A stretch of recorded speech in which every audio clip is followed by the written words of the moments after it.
welcome to the In Between the Lines podcast with Jeff and Jake. I'm Jake. What up? What up? Jeff, tell me about that shirt. Hey, man, I got to represent the Fighting the Lion. They are 4-0. They are on a roll. You know, they beat 2 ranked teams. I'm happy, man. I'm excited. Yeah, I got a chance to watch some of that Nebraska game. They're a good team.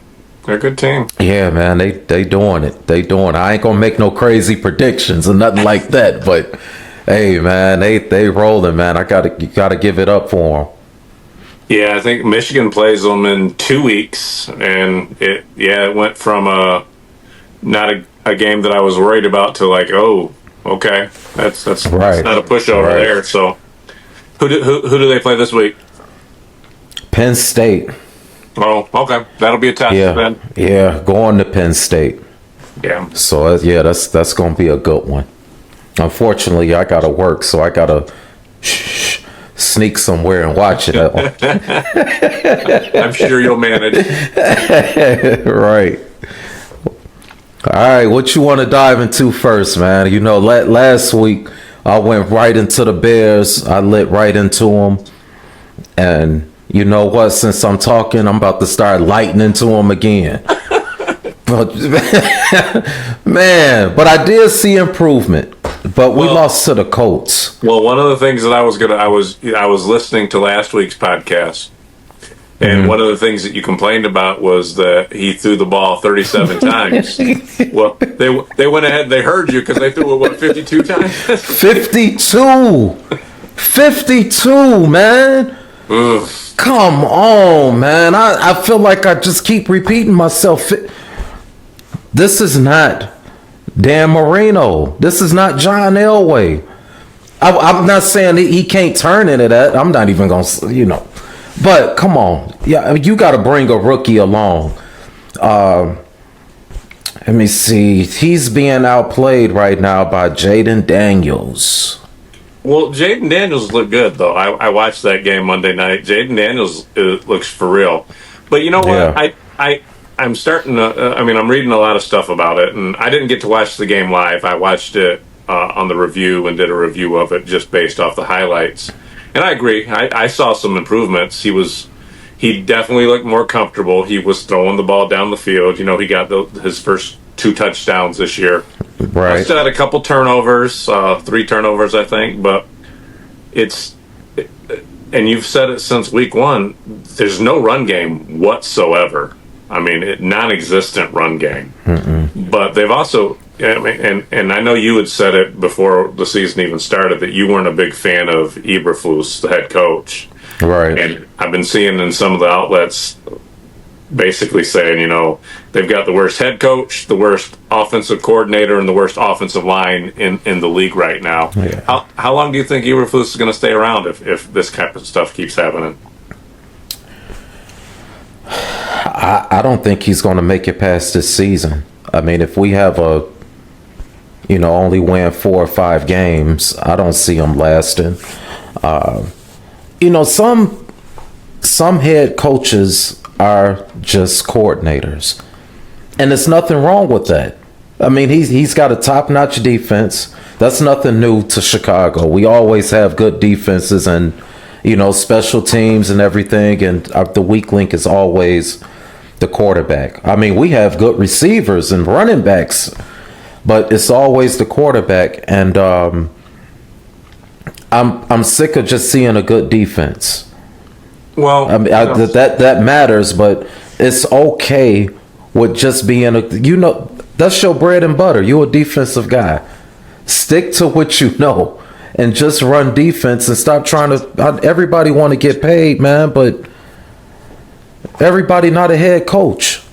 Well, I read something today that said that Justin Fields is proving that the Bears have a Eberflus problem. Yeah, facts. No lies detected. Yeah, because if Fields was on the Bears still, because I read a lot of a lot of my friends on Facebook and stuff like that. We should have kept Fields. Well, if Fields was in Chicago, we wouldn't be 3-0. Right. It'll be the same record. Yeah, Maybe 0-3. Yeah, and you're right. It's the coaching, I think. I mean, Pittsburgh has a good coach. Has always had good coaches, and so like I said, it's not like Fields is putting up huge numbers over there. He's got a good quarterback rating in the fourth quarter I saw, but yeah, he's not putting up huge numbers. It's just a better coach, better system. Yeah, and they running very simple vanilla plays. You know, they not putting Fields out there to, you know, trying to make him do what he can't do. But I don't think they fully trust him yet. I mean, Mike Tomlin hasn't even named him the starter moving forward. So I think, you know, just reading into it, it sounds like that they think they can open up the playbook a little more with Russell Wilson. Yeah. That's what I'm thinking. Yeah, maybe. You know, so I don't know, man. But the Bears, they're going to, if this keeps up, they're going to run that defense right in the ground. People going to start getting injured, you know, because being out on the field too long. But like you said, Caleb did look more comfortable. 363 yards. That's not average coming from a Chicago quarterback, let me tell you. Right. So, like I said, yeah, they're not losing because of Caleb Williams. That's for sure. Yeah. Yeah, so I'm not calling for his head, but I am calling for the coach's head. Now. You're ready for it now, huh? Yeah. Yeah, man. We ain't got time to be waiting on crap like this, man. This is ridiculous. And I think we got the Rams coming up this week. Mm-hmm. And, you know, followed up with the Panthers. So I'm hoping we can win one of them. But Andy Dalton, I mean, he showed up this past weekend, right? I was telling somebody how crazy the NFL is. That, you know, Carolina looks horrible, then all of a sudden they bench their rookie, put in Andy Dalton, not rookie, Bryce isn't right. Bench their franchise quarterback, put in Andy Dalton, and look like they whooped that team. And then same thing, you know, Tampa Bay Buccaneers, who looked fantastic after the first couple of weeks, they go lose to Denver at home. There was a lot of wild things that kind of happened this week that it was just like, oh, okay, that's not what I expected.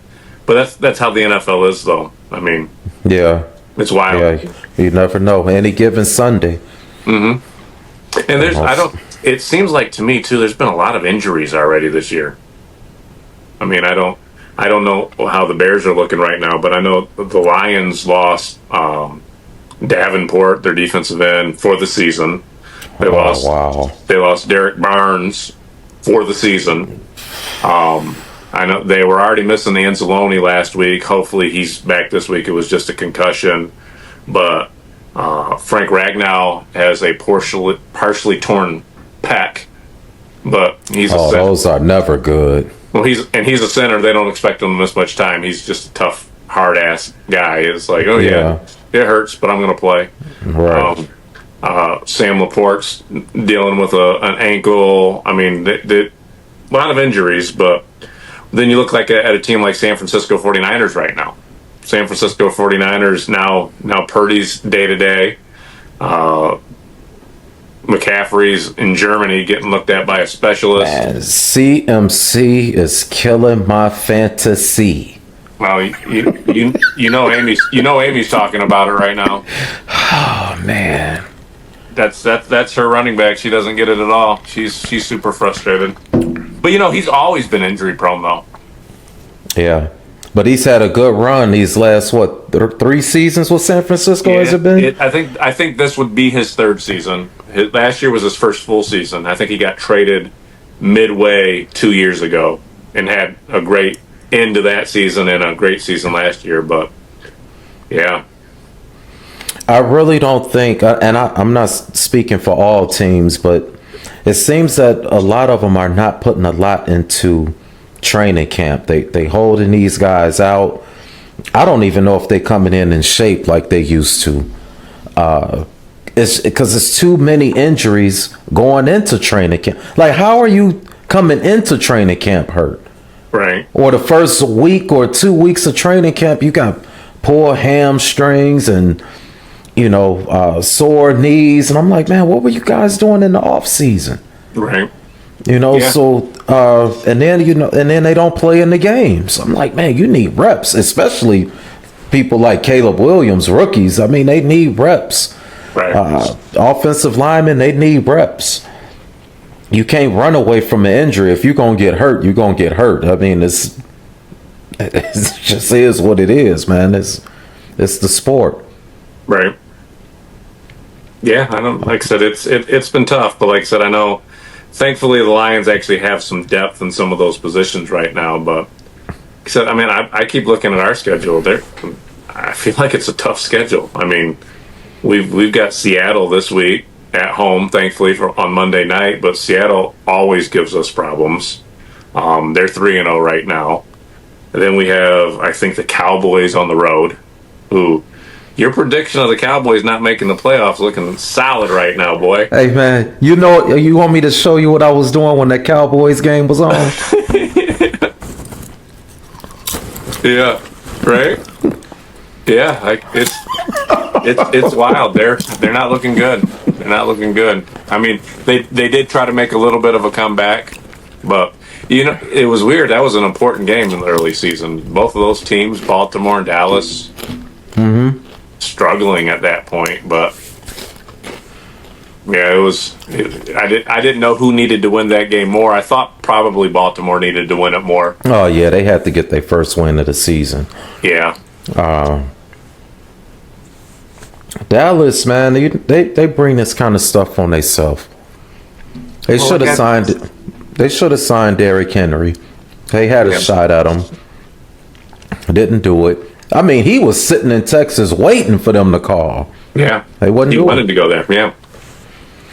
So I mean, and then after that game, after Dallas, who did we have after Dallas? It was another tough one. It was just like, ooh, maybe Minnesota. It might be Minnesota.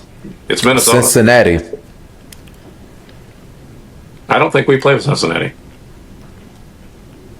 Oh, I'm sorry. I thought you meant another tough game that was on, but Cincinnati went 0-3. Yeah. Yeah. To Washington. Man. So my predictions on who's going to win each conference are looking bad right now. So I picked Dallas. I picked Cincinnati. Yeah, it's looking rough. So. And I picked Baltimore. I went with Baltimore for that division. You did. I think they're gonna. I think they're gonna pull it together.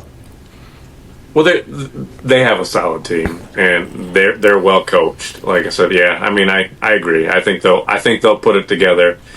Cincinnati's traditionally started off weak, but man, 0-3 is tough to come back from, especially when one of those losses is to Washington. Yeah, and it was that last week when they lost to Kansas City, like right at the end. Yeah. So I mean, that was a game that, I mean, they really should have won that game. Yeah. Oh, absolutely. I didn't.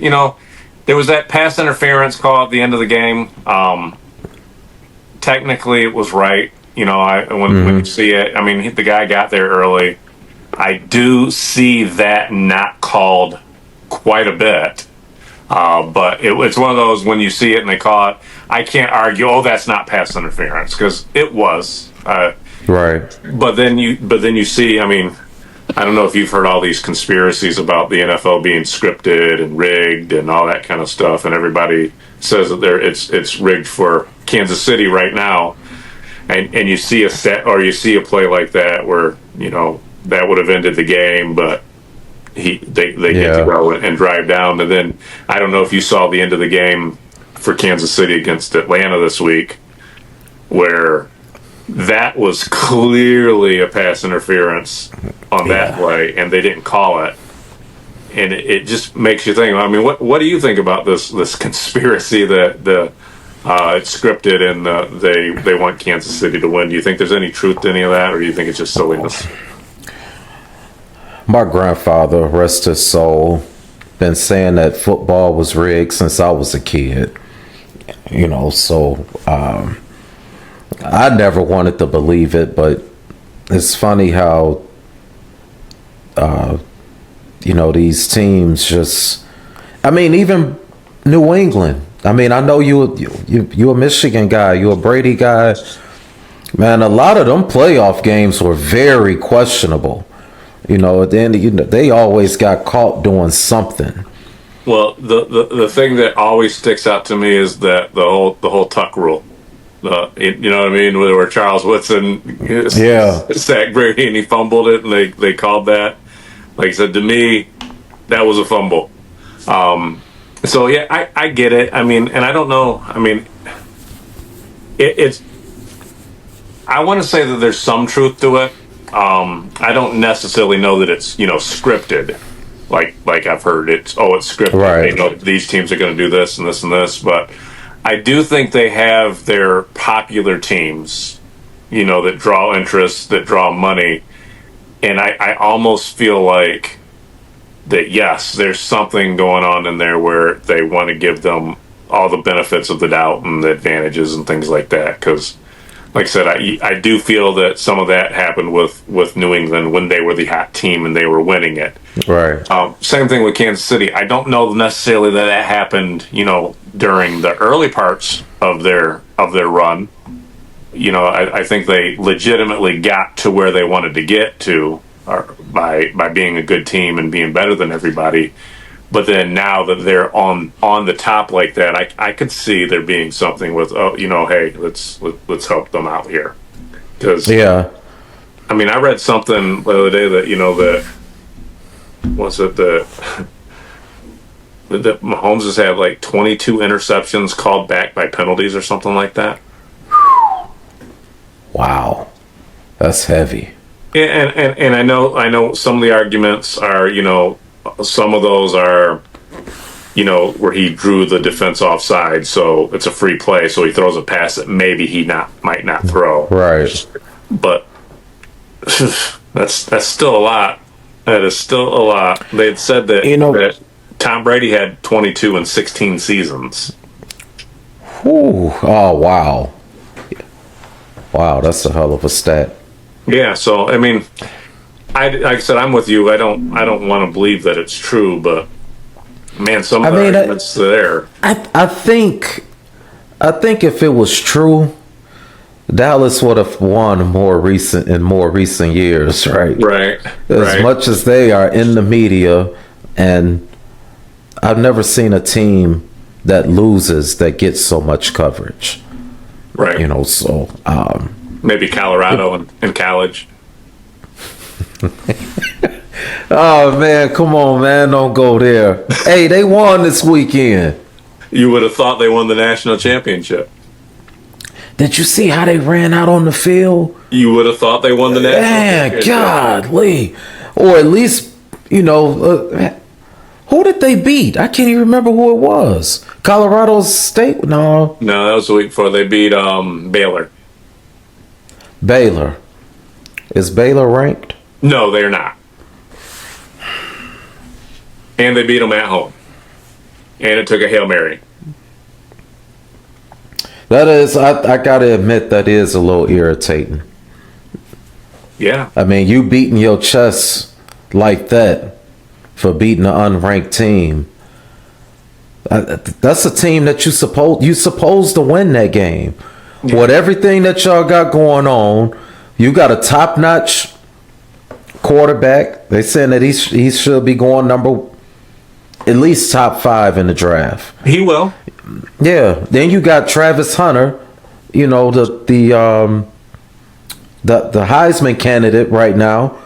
You're supposed to beat these teams. Yeah, man, he is. Yeah. I mean, Travis Hunter is the type of player you draft, even if you don't need that position filled, you still go and get him.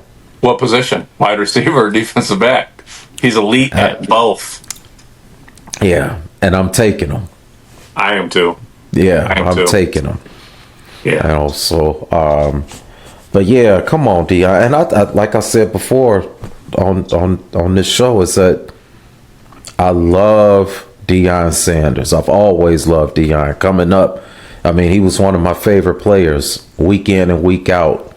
You watch whoever he was playing for just to see him. Yeah. But this here, man, come on. This is a dog and pony show. I'm a depending on the week whether I like them or dislike them, and right now I'm on a not like them kick. So yeah, that part. Michigan. Yeah, that's just what I was going to get to. Michigan.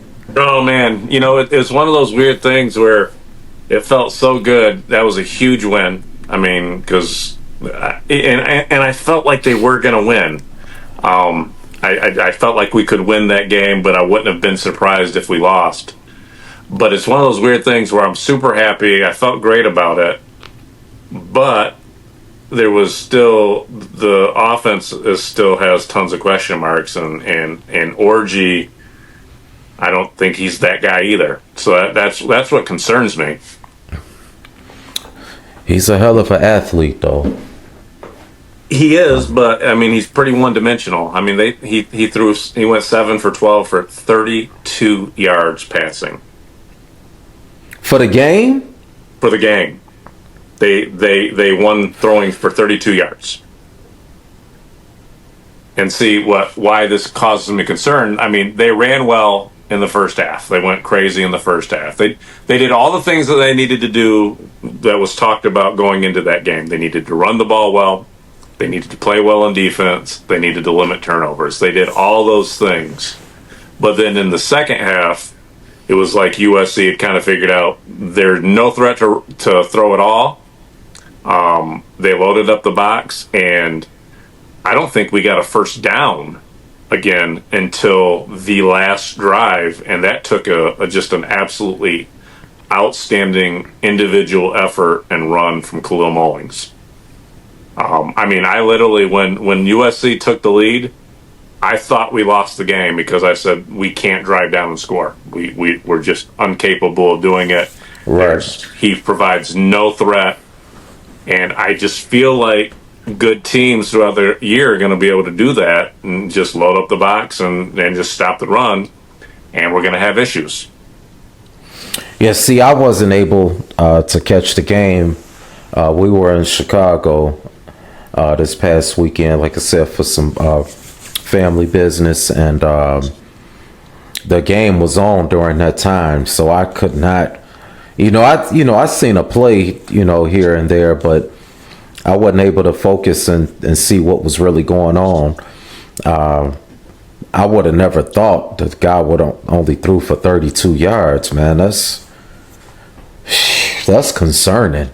Yeah, like I said, I mean, he only threw it 12 times, but the 7 completions were all little short screens, short dumps. There was nothing down the field at all. So they don't trust him to throw the ball down the field. And even the throws that he tried to make that were over 10 yards, they weren't close. I mean, they weren't in. There was no danger they were going to be completed. There wasn't really any danger they're going to be intercepted. So, I mean, that's the thing that he did, is he didn't turn the ball over. But if there's no downfield threat whatsoever, these teams in the Big Ten are going to be able to game plan that. Oh yeah, they gonna eat them up. So I mean, they're gonna have to let them throw the ball, or they're gonna have to put somebody else in. And they got who you say we got this week? This coming Saturday? Minnesota. Okay, I'm confident in that game. They should beat Minnesota. But then they got Oregon coming up. I think they got Illinois and then Oregon. Ooh. They're not going to beat Illinois playing like that. No, I agree. Like I said, they're going to have to be able to throw the ball a little bit. And when I say little bit, I'm not saying 32 yards. I mean, that is absolutely absurd. That's one play, man. You should get 32 yards in one play. Oh my goodness. Some Ohio State fan posted something showing that the two top receivers for Ohio State have more yards than all of Michigan's quarterbacks combined this year in one game less. I mean, they're playing all MAC schools, but whatever. Right. You know, living down here in Georgia, I'm in SEC country, right? So, right. They hate so much on the Big Ten. I mean, they really just think it's the SEC and then everybody else. Right. And, you know, that started rubbing me the wrong, because I didn't come here hating the SEC. I mean, I love football, so I didn't come down here with that mindset. But after being down here for a while, they'll start to sway you in that direction. Yeah. But a guy I work out with at the gym, wait. You work out? Oh, come on, man. Oh man, I would have never guessed. In my profession, I gotta work out. But okay, I'll take that shot. We got a lot of show left. But listen, I completely took you off your train of thought. But he was voicing his hate for Ohio State. I said, man, why do you hate Ohio State so much? Out of all the teams in the Big Ten, that's the one he hates the most. And he said they never play SEC teams in the beginning of the season, like a Michigan, like a Wisconsin. He said every time they try to play Ohio State, they turn it down. They play all of these cream puffs. And I started thinking about it, and I'm like, wow, they only played, I think, Oregon 2 years ago, early in the season, and they lost. Yeah, somebody actually posted that the other day. I'm trying to think who it was. There was some small school that beat an SEC team a week or two ago. I'm trying to remember who that was. I don't remember who it was, but it showed, it was a MAC team, but it showed the MAC's record versus the SEC in the last so many years, and it was like 2 and something. And then it showed Ohio State's record versus the SEC, and it was like 0 for 30. Oh, wow. So it was like, wow. Yeah. Minus their national championship win, because they did beat Alabama when they won the national natties. But that was a while ago. Right. That was a while ago, but I think since then, I don't think they've beaten an SEC team. So they don't play them very often, but then they don't beat them either. So, so your SEC gym buddy might be onto something there. I couldn't fight it. Yeah, I couldn't. I've got a guy that I ref football with, TJ. He's a big Ohio State fan, but most Ohio State fans that I deal with are super annoying, and TJ's not. He doesn't talk trash. He doesn't get into it at all. I mean, if you wouldn't know that he was an Ohio State fan, but I was kind of joking with him about the other day, talking about how they'd be first in the MAC right now because that's all they've played. They'd be 3-0 in the MAC right now. But yeah, it's kind of wild. They really don't play anybody. No, and I can't defend it. I kind of lost some. Yeah. Oh, I'm sorry. They played Notre Dame. Yeah. Yeah. And you would have thought they won a national championship when they played Notre Dame last year. Mm-hmm. That was a good game, though. I remember that game. Yeah. It was all right. But I'm disappointed in Michigan, man. I'm 32 yards, and I hate you brought that up. Yeah, I didn't know that you didn't know that. There was a ton of people making fun of USC, saying, "Can you imagine losing to a team that only threw for 32 yards?" But yeah, it's concerning to me. Like I said, the quarterback situation is still concerning. I was kind of hoping, I wanted Orji to be the starter. I wanted to see what he had. But I wanted to see more than that. Like I said, to me, it just kind of confirms the thoughts that I had earlier that he must just not be able to throw.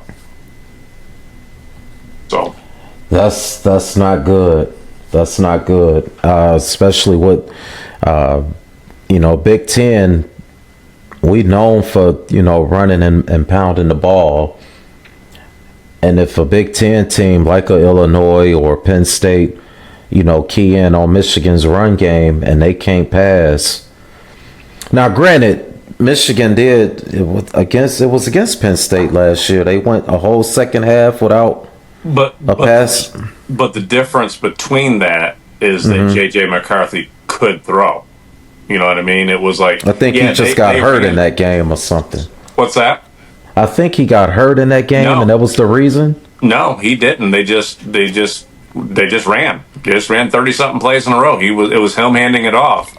But there was still always that threat that he could make that throw. Whereas right now, there's no threat of that. So that's what the scary part is. Wow. Yeah. So I'm concerned. I'm concerned.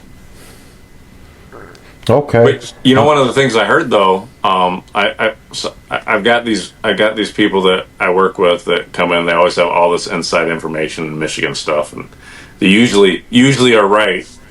But what I'd heard was that Jaden Davis, the 5-star freshman that they have, they had said that he is actually by far the best quarterback in their camp, but he was promised, his parents were promised a red shirt.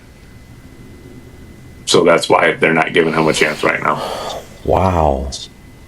So, that's interesting. Because he was a 5-star. He's one of the elite. He went to the Elite 11 camps, and he was good. But it is interesting. You see so many freshmen come out and actually do well right now. I'm surprised that they would go that opposite route. No, we want a red shirt. We don't want to go out and actually try to be the starter for a defending national title team and get that exposure. But I don't know. That's just something I heard. I don't know if it's actually true or not, but I did hear that. Okay. I'm jotting down something over here. I'm gonna put you on the spot a little later on in the show. Okay. I got my 5. I'm gonna see if you can come up with 5. Oh, you did dirty, huh? You got a top 5 without even telling me what it is. Huh? Okay. That's dirty. Yeah. Hey, I know. Here's something I've been avoiding for the last couple of weeks, just out of a superstition type thing, and I'm almost scared to talk about it right now. But have you been watching the Tigers at all, or paying attention to the Tigers at all? My baseball season ended quite some time ago. Yeah. So, well, but you guys, you did go on a hot streak though, right? Oh, we're on a hot streak. So since August 11th, I think it was, and I think I read a stat that as of August 11th, we had like a 2% chance to make the playoffs. Since then, we have the best record in baseball. We now are 2 games ahead of Minnesota for the final playoff spot, and we have an 81% chance to make the playoffs now. Well, hey, man, shout out to the Tigers because the White Sox, they on vacation. I mean, they've been on vacation for 2 years. Well, the good thing for the Tigers right now too is that's who our final series is. We have 2 more games against Tampa Bay, but then we end the series or end the season with White Sox, who is the worst team in baseball. So I mean, I don't ever want to look over anybody. I'd hate to be the White Sox to be the reason we don't make the playoffs, but it's a good series to finish with when you're fighting for that last playoff spot. And the White Sox won that division 2 years ago. Yeah, just a couple years ago, absolutely. And now they the worst team in baseball. I've never seen. They have 31 wins, Jeff. out of like 160. Oh, I got some pretty sweet White Sox jerseys in there that I would have worn. Just I don't even want to put them on. Well, like I said, I'm super superstitious because the last couple of years there's been times where the Tigers have started doing well, and I start getting into them, I start watching them, and then they start losing. So through this whole run, I haven't watched a single Tigers game just for that purpose. I've been paying attention to them. I've been wearing my Tigers stuff. But if they make the playoffs, I'm gonna watch them. So I hate teams that play spoiler. I can't stand it. That's why I hate Michigan State so much in football in the Big Ten. That's all they do is just spoil other teams' seasons. That's what they're known for. And I'm just like, man, I'm not rooting for the White Sox to knock the Tigers out the playoff chase. I don't even want to see that happen. But if it was the Bears to beat Green Bay and knock them out, I mean that's like a Super Bowl. Right. Now, do you besides the White Sox? Do you pay much attention to baseball other than that? Yeah, I always keep up with the Cubs for sure. But no, I pay attention to baseball. Absolutely. Well, one of the things I was going to ask you about then was, do you know who this Shohei Ohtani is? I do. I haven't got a chance to watch. I haven't watched much baseball, but I've been keeping up with the standings, and who's in the playoff hunt and stuff like that. But I don't know who's like the MVP of the league right now. Well, I kind of was introduced to him. I don't know if it was last year or if it was the year before, but there was a bunch of talk. The talk was, is he the greatest player of all time? And I'm like, what? Yeah. And so when I started paying attention to him, like last year, the thing that was amazing about him was, he was leading at one point last year, he was like leading the league in home runs and RBIs and things like that. But he was also one of the best pitchers in the game too. He was like leading the league in strikeouts and wins and stuff like that. And so that was pretty amazing. And when they kind of showed it, they were like, nobody's done something like this, pitching and hitting, since Babe Ruth. And then even when Babe Ruth did it, he didn't do it in the same season. And so it was like, wow. And so I was kind of infatuated with him a little bit last year, but then he hurt his arm. And then he got traded to the Dodgers. And so this year he's still recovering from the arm. So he's primarily just been DHing.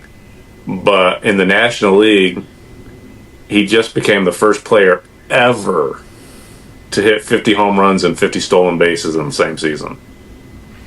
Wow. Ever. Yeah, that's a gangster. Yeah, he's good. So I think there might actually be some legitimate talks of he's only been playing for like 6 years though. But if you look at some of his stats and actually break them down, it's like, yeah, you can make that argument with a straight face.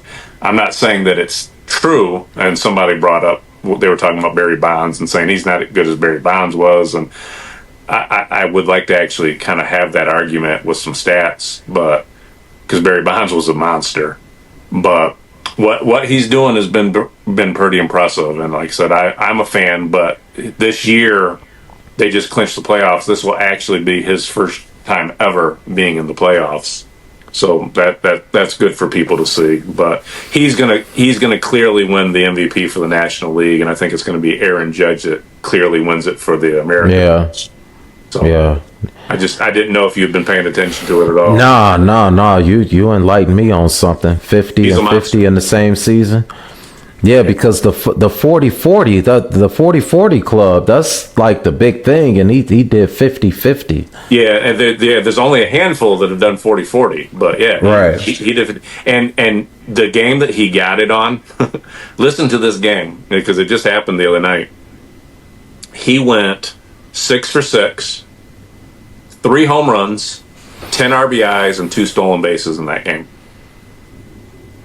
Say that again. He went 6 for 6 with 3 home runs, 10 RBIs, and 2 stolen bases in that game. Man. I mean, like I said, he's phenomenal. He's a generational talent. He's, like I said, if you don't have to be a baseball fan to kind of appreciate him. But Right. there was some type of scandal early in this year about gambling, though. But they blamed it on his interpreter. So they said if Pete Rose just had himself an interpreter, he'd be all right now. And Pete Rose is one of the best ever. Yeah, I agree. You know, it's a shame that he's not in the Hall of Fame. Yeah, Him and Bonds, they should be in the Hall of Fame, man. I agree. You're not gonna No question about it. Yeah, that's a disgrace. I don't know who they got doing the judging up there, but it's not cool. They need to make a change. I kind of feel like eventually both of them will be. I think it just needs to be some time pass. I'm surprised that Rose isn't in there yet, but I think quite a bit more time is going to have to pass for Barry Bonds. Yeah, how old is Pete Rose? God, he's got to be in his 60s, maybe even 70. They might not even do it until he passes away. Yeah, that's what I'm saying. I think he's older than that, man. Could be. Could be. He might be. Yeah, he may be close to his 80s. He's 83. Oh, yeah, born in 41. What? Come on, man. I mean, really? Yeah. Give this man his flowers while he's still here. I don't think they're going to. I think they're going to wait till he passes. I don't think they want to give him the enjoyment of it. You know what's crazy about it, too, but everything that I had heard or read, I haven't gone dig too deep in it, but he always bet on either other teams, not his own team, except the team, when he was on his team, it was to bet that his team would win. Right. So it's not like, I mean, to me, where the issue would come in is that, you know, if you're picking your team to lose and then you're doing something to make your team lose, where you're kind of affecting the game and the integrity of it.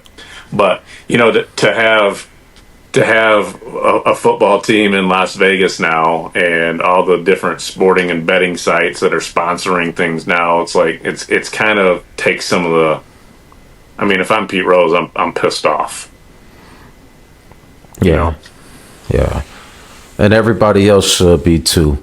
Mm-hmm. I mean, there should be some type of protest or something at this point. Yeah. 83 years old. I mean, come on, man. This dude got over 3,000 hits. Yeah. Did you see the Anthony Joshua fight this week? Nah. Remember, I was out the way, man. So I didn't get a chance to see.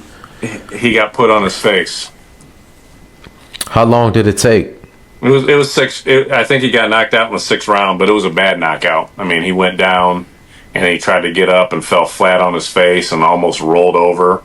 Like they come running out there to stop him from moving. Oh wow! Man, I'm gonna have to pull up them highlights. It's and he. I mean, I've never even really. I've heard of this guy that he fought, Dubois, but not really. I mean, it's one of those things. Yeah, Daniel Dubois. I've heard of him, but I've never seen him fight before. It was definitely an upset, but he knocked him down in the 1st round to start the fight, and then knocked him out bad in the 6th round. But I was reading something today. You know, they were talking about so Anthony Joshua was supposed to fight Deontay Wilder. And then Wilder got knocked out by that Zhang guy. And He's such a joke. And then Anthony Joshua was supposed to fight Tyson Fury. Then Tyson Fury loses to Usyk, which, I mean, there's some debate in that fight. I won't argue that he won the fight, but I can definitely hear the arguments that he didn't lose. But it wasn't super controversial. I'm not going to say it was controversial.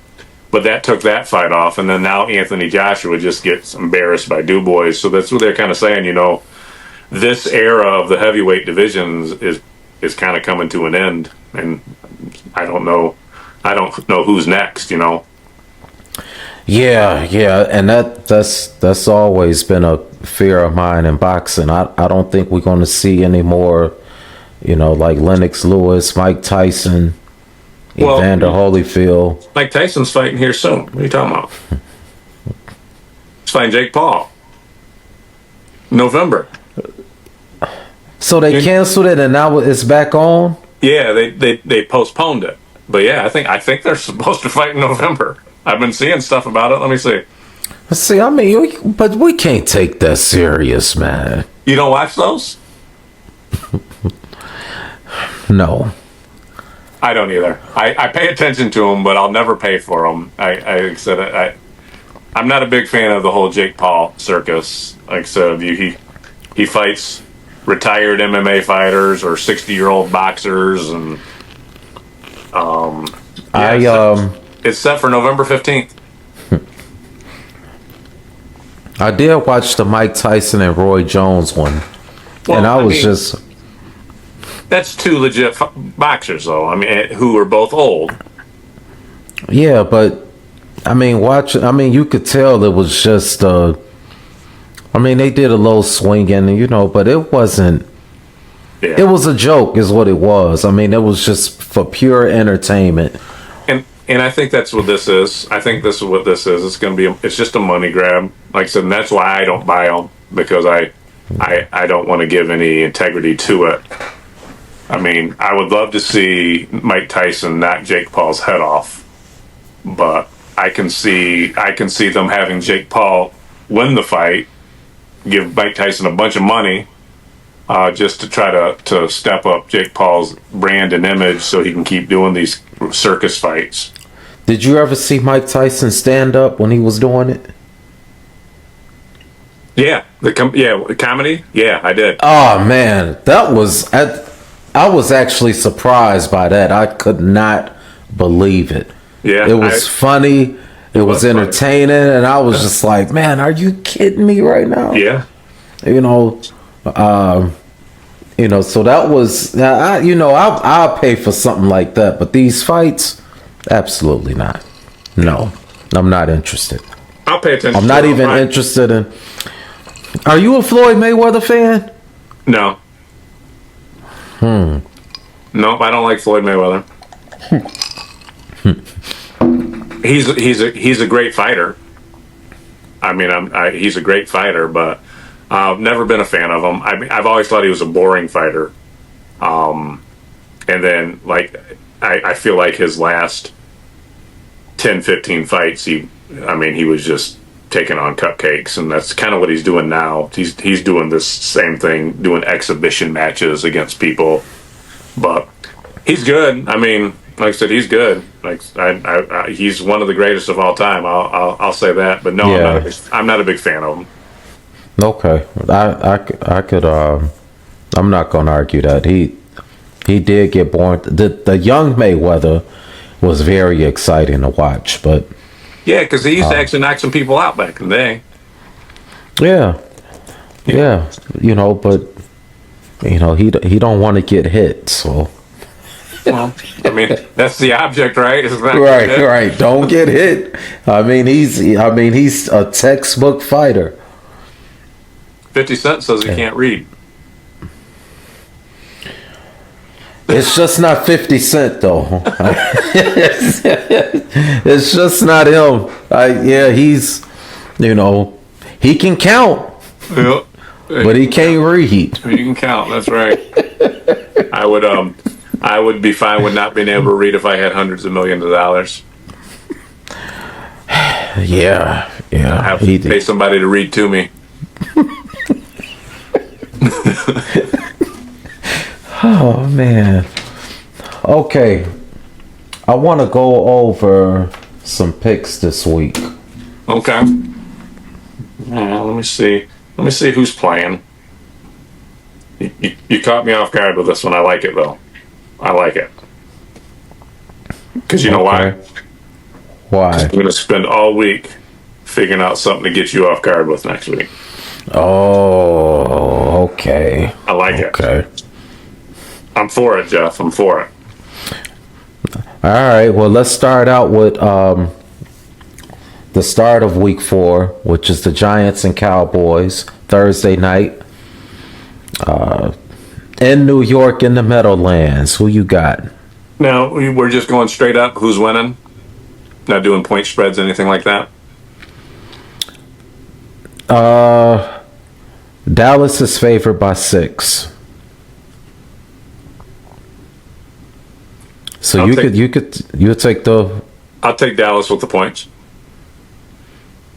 Okay. So you think they'll cover? I do. I'm gonna go against the grain. I'm gonna take the Giants. That's my upset pick. Well, is that an upset? I don't know if it'll be an upset if they both 1-2. The Giants just came off a big win. Who did the Giants beat? It would be an upset because of Dallas being favored, I would think. So I would think it's an upset. Yeah, because I think you're saying you think Giants going to win regardless, right? Yeah. Oh yeah, the Giants got some momentum going. They just beat the Cleveland Browns. Yeah. You know. No, I don't think I'm gonna do that. I pick the Cowboys to win this one. Okay. But if they lose, my prediction is going to be looking really, really sweet. Yeah, you're looking good. All right, the next one, Rams and Bears. Bears are favored by 3 in this one. Where's it at? Chicago. It's a 1:00 game. I got the Rams. Okay. I'm going Bears on this one. You got the Rams coming from the West Coast. I'm just joking with you. I was just messing with you. Oh, man. I was saying to myself, yeah, this dude really don't like Caleb. No, I'm going to take the Bears in that one at home. The Rams are absolutely decimated. No Pakua Nakua, or is that Pakua? No Cup. They're missing some other key players. I know they just beat San Francisco, but came back to do it, and San Francisco is depleted too. So yes, they are. I think they're going to have a hard time scoring on the Bears' defense. Okay. The next one, right here, staying in our division, Vikings and Packers. 1 p.m. in Green Bay. Green Bay favored by 2.5. That's a tough one. I also heard that Jordan Love's been practicing this week. I'm taking the Vikings all day long. You picked the Vikings to win the division, didn't you? You did, didn't you? Yeah. I'm going to go Packers at home. I hope you're wrong. I do too. Yeah. But yeah, Packers okay. at home. Another big one. It's a lot of division games this week. Saints and Falcons. Atlanta is favored by 2.5. This is also a 1:00 game right here in Atlanta. I'm going to go with the Saints. I agree. I go with the Saints as well. Okay.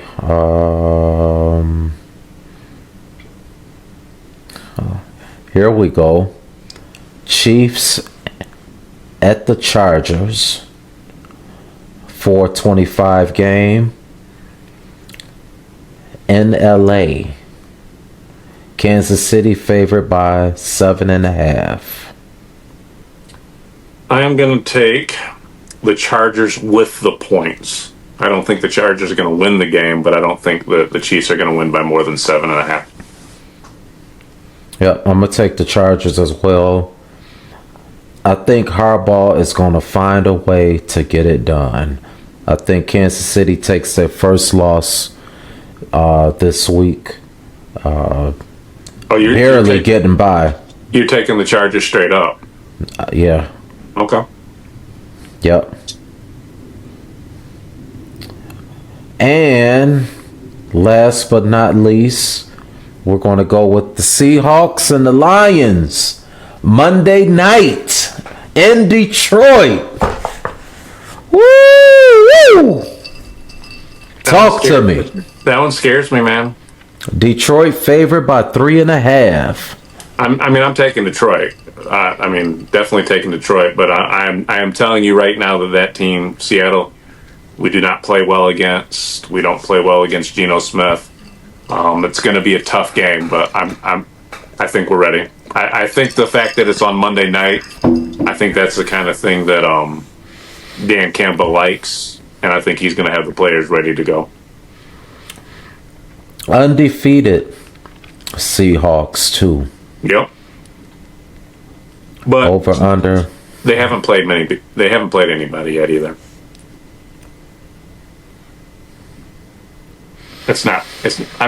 Every win in the NFL is good, but they beat the Dolphins, the Patriots, and the Broncos.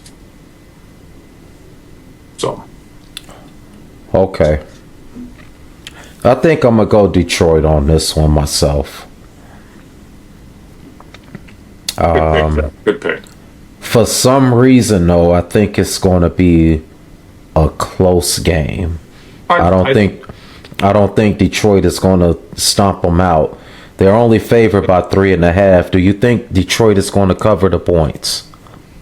Yeah, I'll go with the points.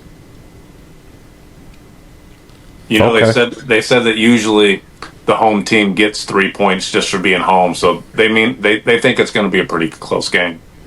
Okay. I'm sorry, I skipped one. I wanted to save you guys for last, but my mistake. We got another good one here. It's the Sunday night game, Bills and Ravens. That's going to be a good one. I think the Bills are the best team in football. I'm taking the Bills. Okay. They got Baltimore favored by 2.5. Yeah.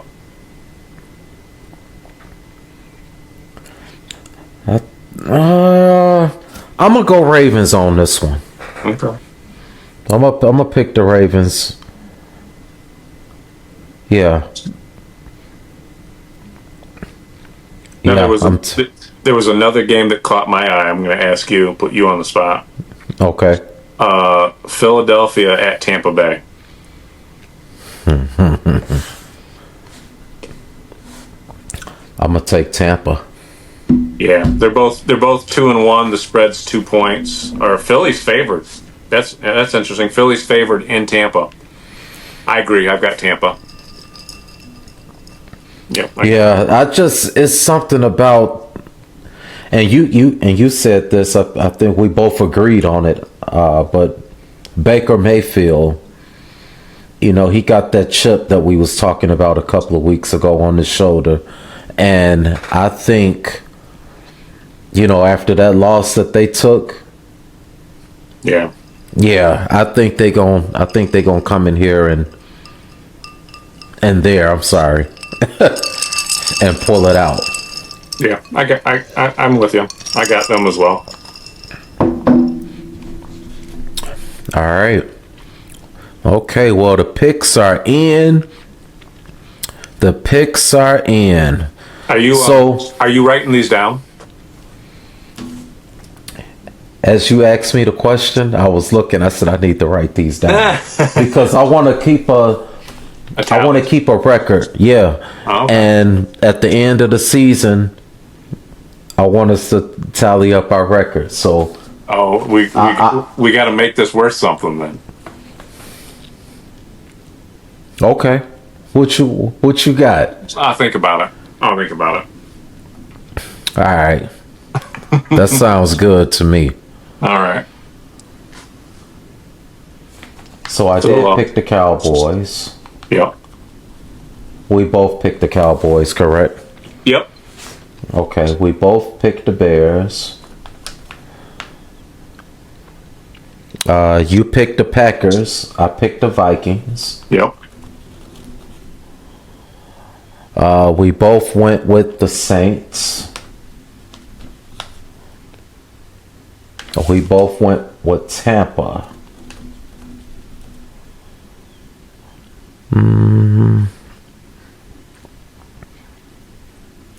We didn't pick Panthers and Bengals. I didn't think that was worth picking.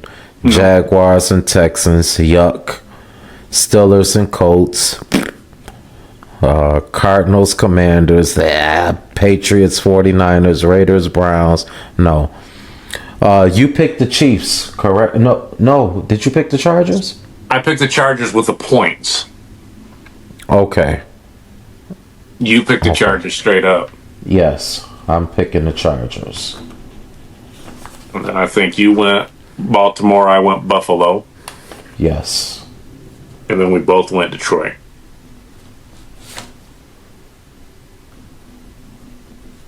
Okay. Well, there it is. So, with me having to work this weekend, please, if anything, even if you think I saw it, please text me and let me know what's going on. Okay. I thought you were going to say to not text you so you don't miss it. But, okay. I'll text you. Yeah. Anything spectacular happens, let me know. I ref early on Sunday, so I'll get to watch all the games this week. Okay, cool. All right, so who is this top 5 surprise for me? Cornerbacks. Okay.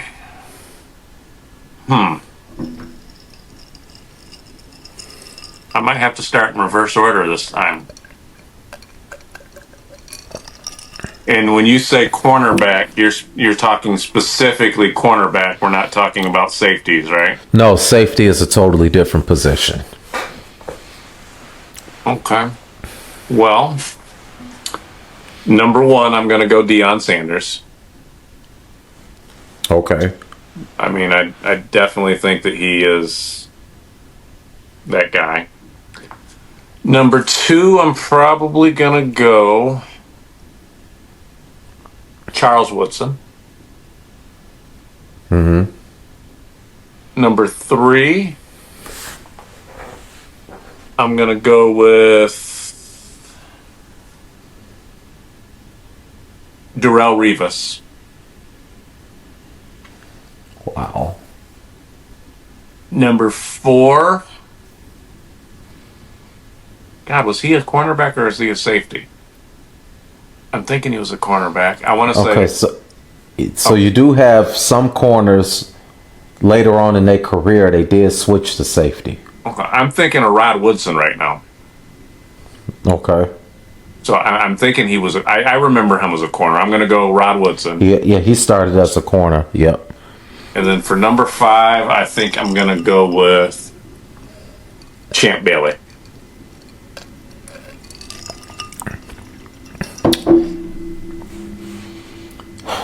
This is crazy. So whoever is watching this, you know it's not scripted because I asked him, I put him on the spot on this. And I'm about to tell you right now, our first 4 are the exact same. Really? I was going to go and reverse. And everything. Number 1, Deion Sanders. Number 2, Charles Woodson. Number 3, Darrelle Revis. Number 4, Rod Woodson. But number 5, I'm going with Peanut Tillman. Oh, okay. Yeah, he was good. I wouldn't put him in my top 5, but there's a little bias there. Yeah. But I gotta tell you this. With my experience, whenever I got a chance to watch Champ Bailey, it was always one of his worst games. Yeah. Every time. I mean, I said, "Oh my God!" And and I'm not saying that I watched the guy 25 times. That's right. But the 3, 4, 5 times that I did watch him, it was man, Champ Bailey, got smoked this week, or he had a bad game, and it was coverage on it, so you knew he was good. But whenever he had that bad game, that's when I watched him. I was like, man, this dude is trash. Yeah, there's more names coming to my head now too. Like I said, I'm going to keep my 5 where they're at, but I was thinking like Darryl Green was good. Yeah, yes, absolutely. He was good. Richard Sherman, even though I didn't really like him, but he was good. I mean, for a period of time, he was that guy. And then a more modern day would be like Jalen Ramsey. Jalen Ramsey is pretty good, but I'm still keeping my 5. I'm comfortable with my 5. The only change I would make, I've already made it. I mean, I've already got my 5 in place, but I would definitely put Darryl Green over Peanut. Okay.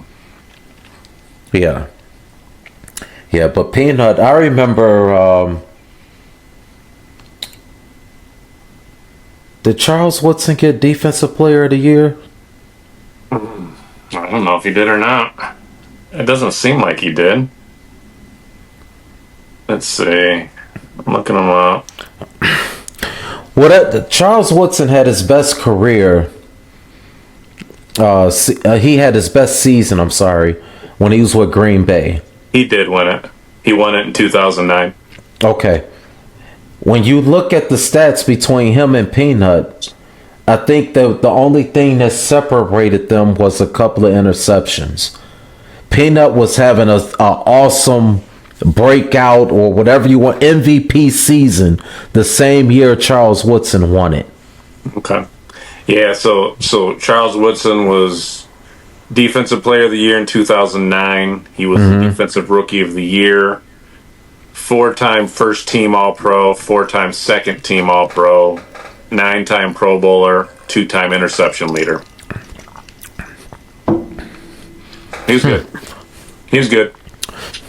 So I'm going to call out somebody right now before we end this.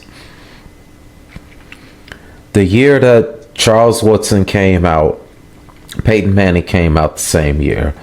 Charles Woodson won the Heisman over Peyton.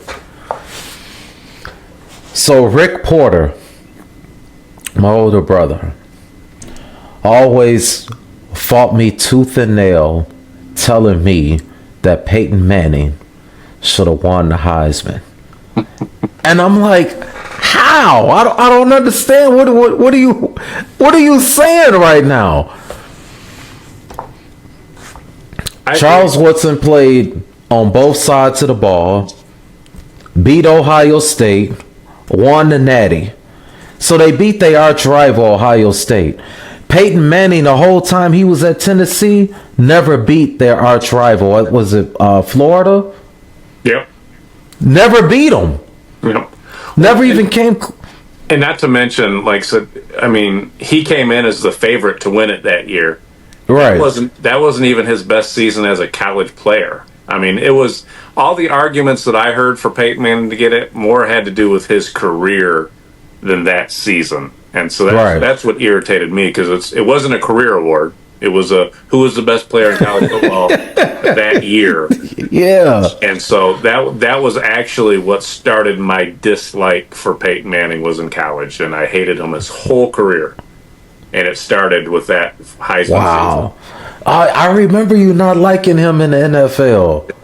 Well, there was other things about him that I didn't like either. I always thought that he blamed others for things. Like I said, I always remember there was, after some loss, he got out there and said something about, sometimes you wish you could just go back and, like when you were a kid, and play both sides of the ball, but you can't do that. Or he said something negative about the kicker, and that really just put a bad taste in my mouth. Yeah. I already didn't like. Mm-hmm. But, because like I said, they asked the same type of question from Tom Brady, and Tom Brady was like, I should have played better. I mean, so to me, there was always that. Which is funny, because now that he's retired, I think Peyton Manning is hilarious. I think he seems like he's a cool dude, but he is. Yeah. I started liking him like later on. Like, Yes. I mean, he's that type of guy. You know, we used to work together. I think he would have blended right in. Yeah. He's absolutely a cool dude. Silly, I agree. yeah. So it's funny to me when I see him now. When I watch him on the Monday night, when they do the Manning cast or whatever. Yeah. They both seem hilarious to me and seem like they'd be cool dudes to hang out with. Right. I hated him as a player. Right. And not the player. I hated like his personality as a player. It was the outside of football things that made me dislike him, which is so funny to me now because, like I said, I mean you couldn't deny his football talent. He's one of the best quarterbacks ever. But it's funny now that he's not into football. Now he's not playing football. It's like, that's a cool dude. I like him a lot.